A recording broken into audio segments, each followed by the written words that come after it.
My name is Vuyisa Qabaka, and I'll be taking you over the next 10 minutes.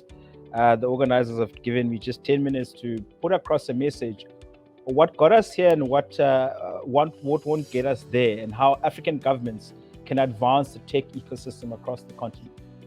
I've broken down this talk into some simple kind of thought-provoking dialogues. The first of which is, by way of introduction, I am an African, as you can tell.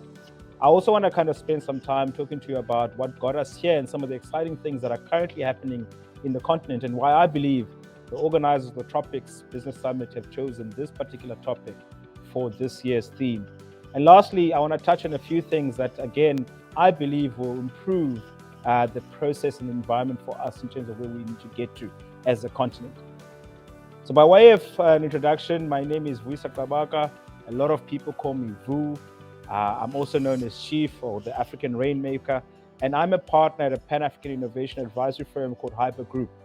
In my limited time, I also give back to my community through the Grooterschuur Hospital Trust, which is again a leading innovation public health facility right here in Cape Town, South Africa. In our work at HYBR, really we believe at the core of what we do is that we are built for a scale-up positive impact platform which brings real and lasting change for the African ecosystem. What we believe we want to do is that we solve difficult and intractable challenges to bring prosperity to all Africans across the continent. So it gives me no greater pleasure than to be part of supporting that vision and creating that value together today as we do the Tropics Business Summit. So thank you to the organizers, Vanessa and the team, for having me, and looking forward to a very interesting conversation with you this afternoon. So what got us here? Again, we've seen the story and the narrative of Africa in all its glory with the Africa Rising narrative that was first written about by Time magazine and by The Economist. But it's an incredibly exciting time in Africa. In case you've been hiding under a rock somewhere around the world, or maybe you've been caught up in some of the global issues that are currently facing all of us at the moment, Africa is booming. Africa is booming in ways that we have not seen previously before. This moment can be celebrated and acknowledged at the same time while dealing with the global health pandemic and global wars and issues that society is faced with. Really, the reality of what happened in 2021 was an increase of global capital making its way right here into our continent. But some of us who've been around have seen this long in coming. We are greatly appreciative of the journey that different parts of our ecosystem have seen in growth. Everything from the boom in technology hubs, where today we are seeing over 643 technology and innovation hubs across the continent of Africa. We are seeing fintech unicorns. We are counting at the moment between 6 and 7 different unicorns, but in the financial services space, there's currently 5. We are seeing a tremendous growth in resource capital and venture capital making its way into different markets and different parts of our continent. And naturally, we're celebrating the infrastructure that's coming its way and making its way on the last mile of undersea cables that are coming into our continent and creating tremendous value. And more recently, with the birth of the African Continental Free Trade Area, and again, the payments and settlement system that has been launched, PAPSIS, again, we are looking forward to tremendous things to happen in our continent.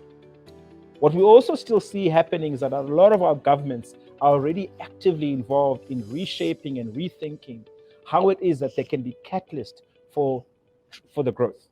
We're seeing a number of startup acts being launched from a far field as Nigeria, Kenya, South Africa, again, with the first of those initially coming out of Morocco. But as we are seeing this growth and development of startup acts, we're also seeing greater government adoption of technology solutions and mobile and tech-based solutions. We're also seeing great projects rising, Africans visualizing a future in places like Talent City that has been envisaged in Nigeria and soon in South Africa as well. But this is just merely points to activity. And this points to things that, again, ultimately, over the last 10 years, for those of us who've been around, we've kind of felt were always, and things that should have always been happening. What we now needing to start acknowledging is what are the things that are going to get us to the next phase of this process. In a seminal book, Mariana Mazzucato, who's a lecturer and professor at the university in London, basically says the private sector only finds the courage to invest after an entrepreneurial state has made the high risk of investments. And we've seen this pattern and this recipe being utilized in places like Silicon Valley that we love to use as an example. But again, nationwide strategies like the startup nation that is Israel, again, these are some of the methods and processes. In her book, she uses a very critically tested and researched chapter where she reveals the very technologies that make the iPhone so smart were actually government funded. So if you think about the internet itself, GPS, or the touchscreen display, or even the voice-activated Siri, these were all research and development funded projects that were catalyzed by governments and states in funding the innovation. The areas that I want to focus on this evening really speak to three core kind of areas that African governments need to pay careful and close attention to. These relate to red tape reduction, R&D budgets, and tax incentives.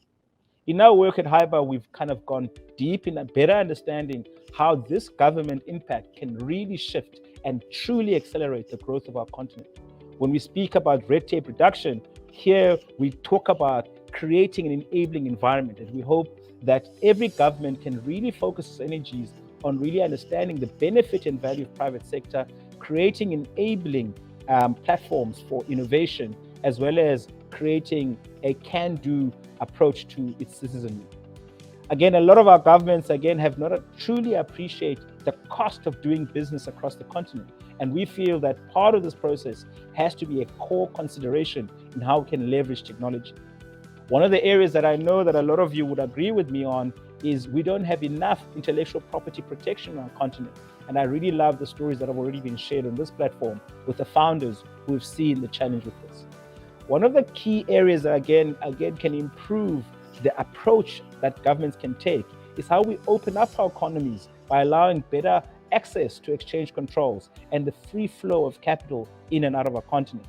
But lastly, with a greater increase in demand for free flow and movement of skills, startup and special skills visas need to be a norm and standard. And we've seen this in many parts of the world, including Chile and various parts of Europe. Again, the free movement of talented young Africans who are able to find value and create market demand for their services and products will make life a lot easier for them in growing their ventures. Secondly, I want to focus a very unique area of focus for us, and that is advocating for R&D budgets. Right now, the country of South Africa remains the only country on the continent that has a direct fiscal target in terms of how it drives and supports research and development. We are strong advocates for fiscal policy shifts that allow governments to identify the knowledge economy as a unique opportunity for them to allocate GDP budget to being a catalyst and enabler. And part of this process is creating a culture of innovation and creating research stations, technology transfer offices, and innovation clusters within these economies. Lastly, we know that African governments already battle with resourcing. They spend a lot of their money and their time on repaying historic debts, and really the challenges of every government is how to collect the core tax incentives. And again, for us, it's about creating an avenue and a platform for how you can open up your economy to allow your citizens to be active participants and catalysts, especially in the transference of wealth.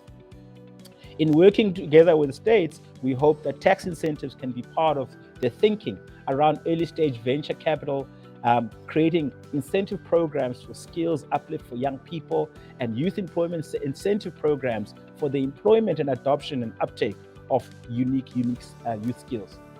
And again, as I've mentioned earlier, one of the greatest joys we see is again the ability to allow certain kind of parts of the economy that are really can be created into special economic zones to transfer and drive that demand. And these hubs for the smart cities of the future that hold this talent, that hold the innovation, and they hold the impact that can be done.